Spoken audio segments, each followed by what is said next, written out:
Magandang araw sa inyong lahat, mga giliw naming tagapakinig. Muli po mga kaibigan, narito na po ang pagpapatuloy at ikalimang yugto ng liham kasaysayan na ipinadala ni Max dito sa ating dulang. Love and Memories.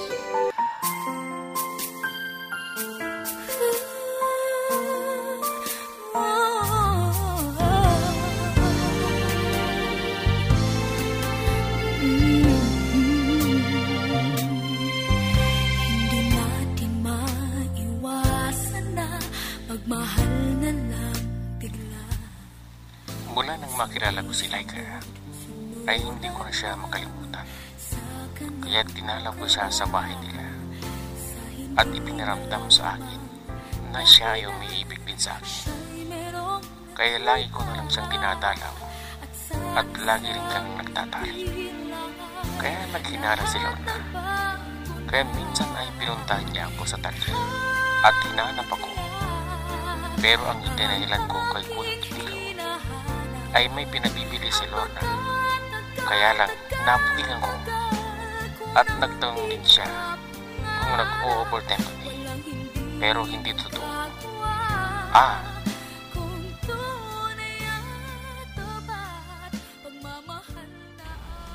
Bakit mo ko sinampal? Ano bang ginawa ko, Lorna? Sabihin mo nga. Matagal mo na akong niloloko, kaya iiwanan na kita. Ha? Nag-impake ka na ng gamit mo? Oo, binigay ko lahat ng aking pagmamahal sa'yo. Pero bakit ganito ang ginanti mo sa akin? Kinasusuklaman kita! Kinasusuklaman kita! Ang sabi mo sa akin nun, ako lang babae sa buhay mo. Yan pala, may iba ka palang babae. Hindi totoo yan, Lorna. Loko nga! Tama na! Huwag ka lang magsinungaling! Natuklasan ko ng totoo ang hinala ko. Diba? Like ang pangalan ng babae mo? Lorna? O ano? Nagulat ka? Hindi mo akalain na malalaman ko? Para alam mo ha, sinundan kita. Nakita ko na inakbayan mo siya. Niyakap mo, inalikan mo pa. Kung Lorna, pakinggan mo naman ang paliwanag ko. Huwag na. Dahil hindi totoo ang sasabihin mo. Kaya umalis ka dyan sa pintuan. Aalis na ako. Mula sa araw na ito, putulin na natin ang ating relasyon. Hindi bale. Magkakaanak na ako at walang makikilalang amang anak ko. Lorna, pakiusap. Sandali lang. Lorna! Huwag kang harang-harang dyan. Umalis ka dyan. Umalis ka. Minsan ng isang simpleng ngiti ay mayroong dala. Isang tapat na hangarin at pangakong dakila. Hindi man ito pinapansin. Ay, Max anak, palipasin mo muna ang kanyang sama ng loob. Saka mulit suyuin. At ipangako mo na hindi ka na uulit. Opo, inay. May kasalanan din ako kay Lorna dahil binalikan ko ang mga barkada ko. Kaya lagi akong umaalis ng gabi. Ha? Ay, pagsabi ka ng totoo sa akin, anak. Totoo ba ang hinala ni Lorna sa'yo, ha? Inay, Totoo ba? minsan lang yun dahil napasubo ako. Dahil lasing na lasing po ako. Eh, baka naman may nagsumbong sa kanya na naiinggit sa'yo. Kaya siniraan ka kay Lorna. Hindi ko po alam, inay. Pero kung sino man siya, kailangan naggantihan ko siya. Dahil sinira niya ang pagsasama namin ni Lorna. Hindi kaya may nasaktan ka sa mga kasamahan mo. Kaya ibinuking ka kay Lorna ng mga ginawa mo. Wala akong alam na nasaktan ko, inay. Dahil nakikisama naman ako sa kanila. Eh, kailangan na pakiramdaman mo ang mga kasamahan mo sa talyer para malaman mo kung sino ang nagtatraidor sa'yo.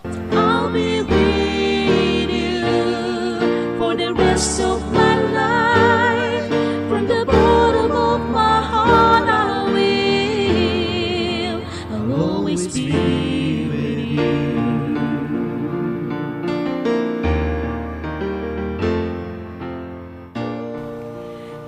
Hindi pa ako magpapakita sa aking mga magulang dahil sigurado ako na sisisiin lang nila ako sa nangyari sa akin.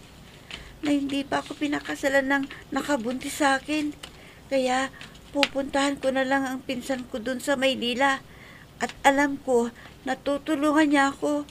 Hindi bale, magpapasundo na lang ako dun sa bus pagdating ko ng Maynila. Saka na ako babalik pag nakapanganak na ako. At hindi ko alam kung mapapatawad ko pa ang Max na yun na nagtaksil sa aming relasyon.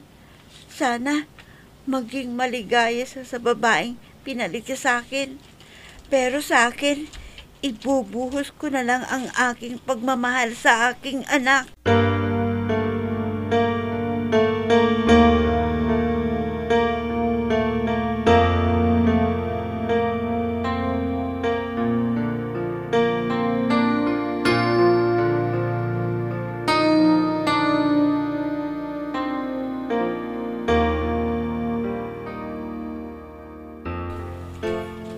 Inay, pupunta ko kanila Lorna para makausap at kung kailangan ay hihingi ako ng tawad sa kanya. Ay, dapat lang anak.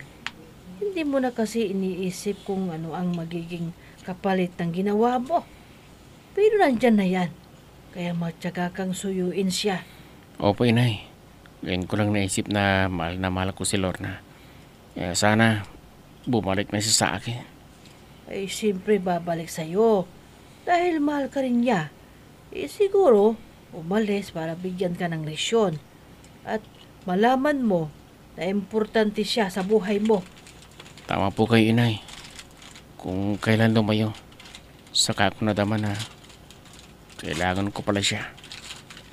Talagang ganyan ang buhay, anak. Nagkakamali at nagsisisi sa ginawa. Pero malay mo, naghihintay lang si Lorna na puntahan mo siya. Kaya sige na, anak. Umalis ka na at sundin mo na si Lorna. Opo, inay. Sana unawain ako ni Lorna na hindi ko naman sinadya na saktan ang damdamin niya. Sana maniwala pa rin siya sa akin. Sana po, inay.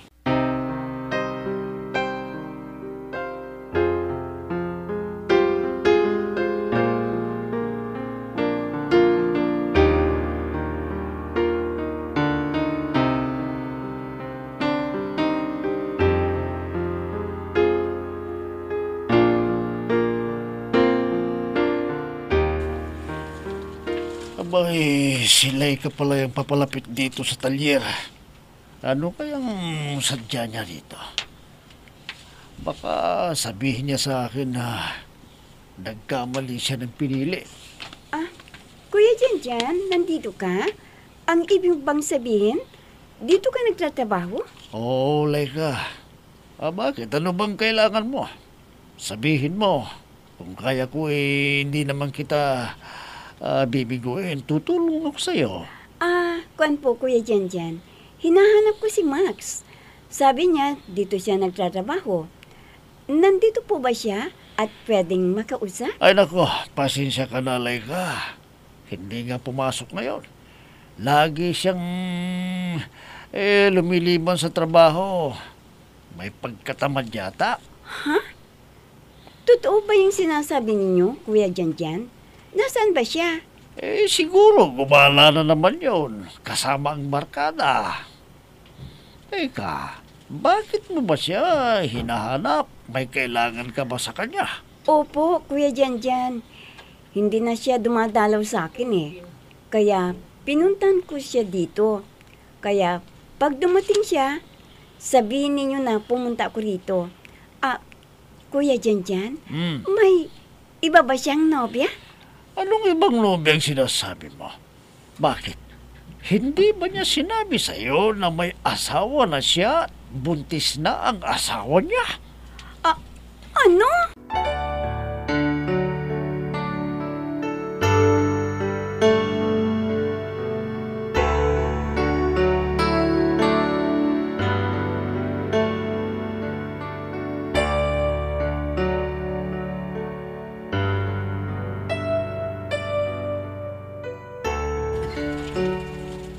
lumayo si Lorna dahil wala siya doon sa bahay nila at pumunta raw sa Maynila, sabi ng isa niyang pinsan. Malungkot pa lang nag-iisa. Hindi bale kung ayaw na ni Lorna sa akin, sila ay ka na lang ililibin ko. Masaya rin ako pag kapiling ko siya. Teka, may iban sa harap ng bahay nila. Kanino kayang sasakyan yan? Mabuti pa, kausapin ko siya. Kakatok na ako.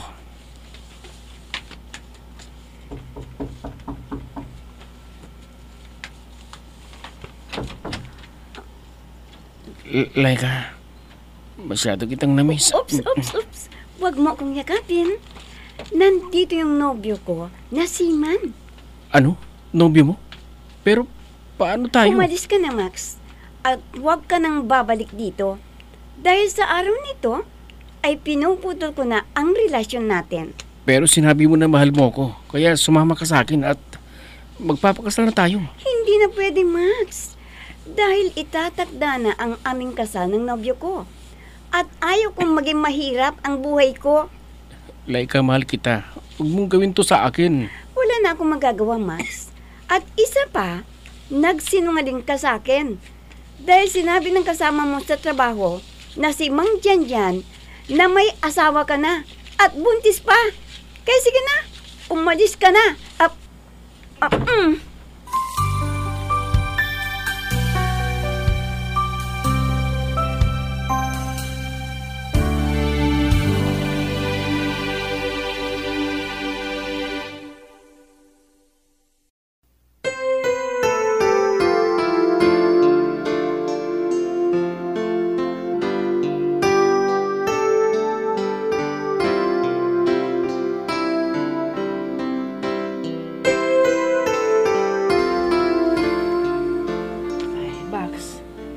Nandyan ka pala sa tabi ng bintana.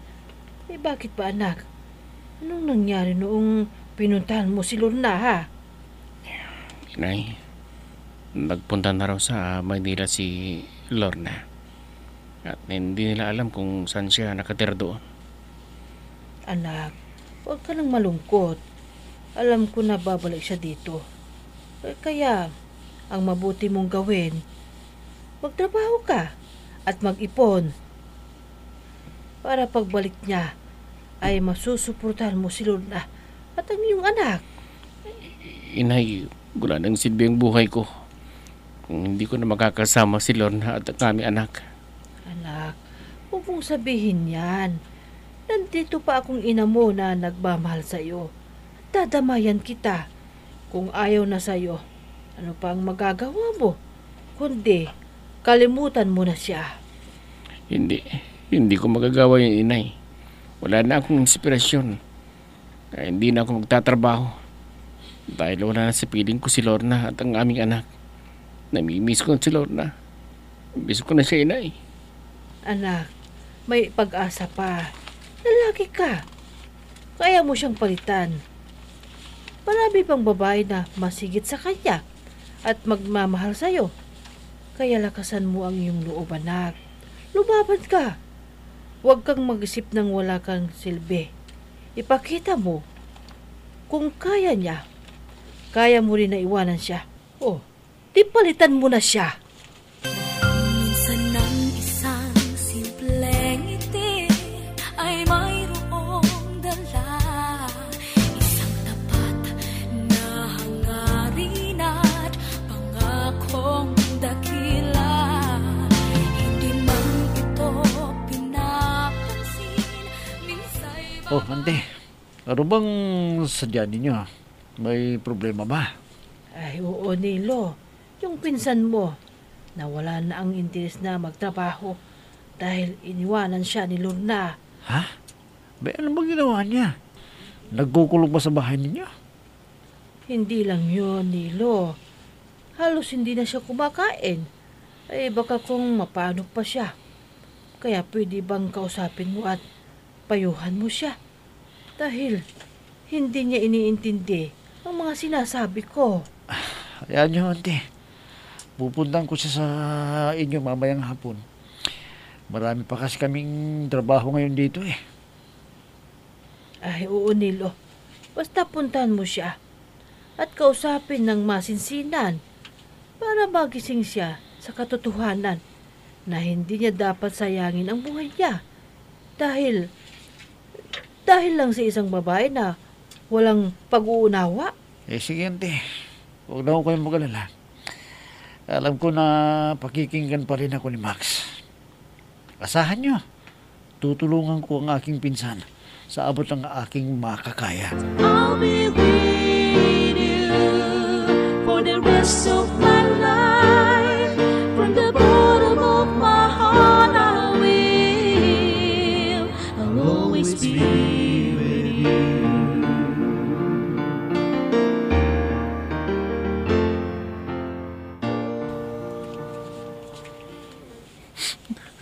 Lorna, nasaan ka na? Kailangan kita sa buhay ko. Nagsisisi na ako sa aking ginawang kasalanan sa iyo. Lorna, saan kita hahanapin? Sana hindi ko na nakilala ang Laika na yun. Isa pala siyang manloloko. Kaya masakit sa akin ang nangyaring ito. Dahil iniwan ako ni Lorna. Kaya malungkot na ngayon ang buhay ko. Sana bumalik ka na sa akin, Lorna. Bumalik ka na sa akin.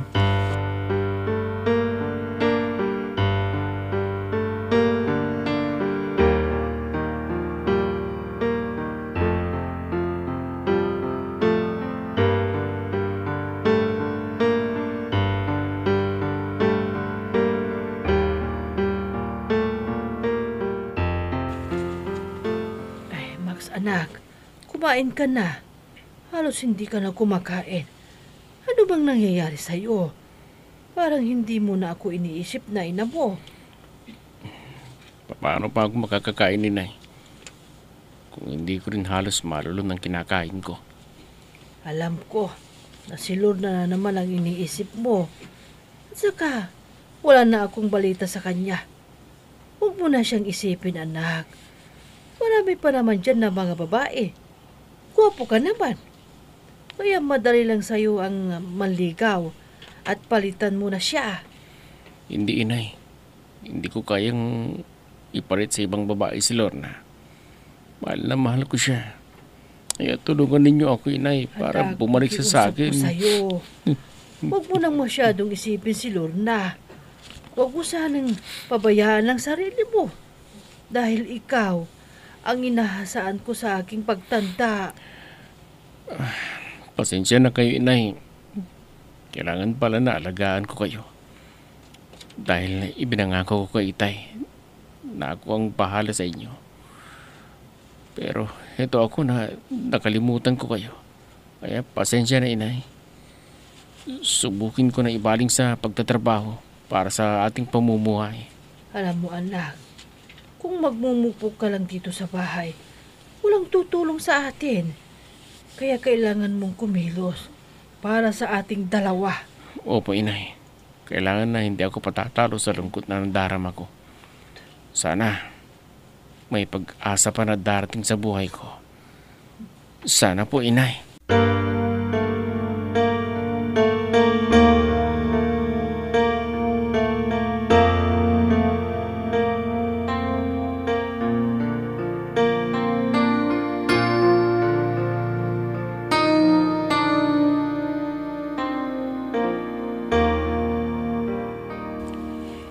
Buti na lang, nakaraos na ako sa aking panganganak.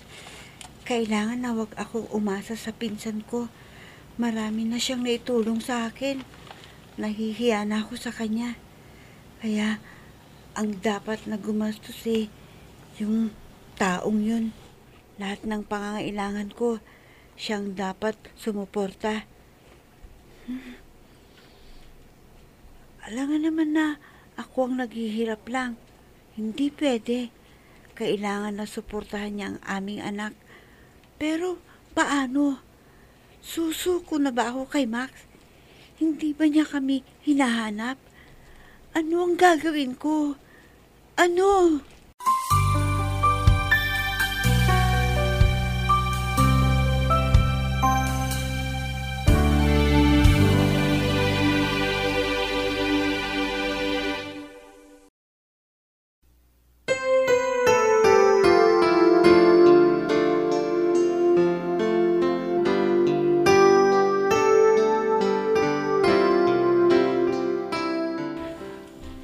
Makapagbalikan nga kaya si Lola at si Max. Mga kaibigan, huwag ninyong kaligtaang subaybayan ang pagpapatuloy at huling yugto ng liham kasaysayan na ipinadala ni Max dito sa ating dula. Love and Memories.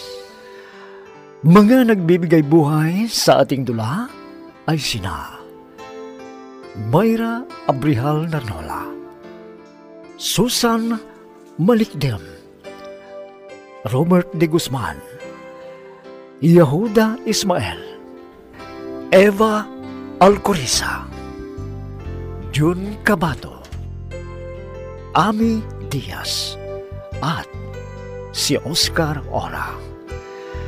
Technical supervision at musika ni Oscar Ora. Nilapatan ng tunog ni Robert de Guzman. Mula sa panulat at direksyon ni Ami Diaz. Love and Memories.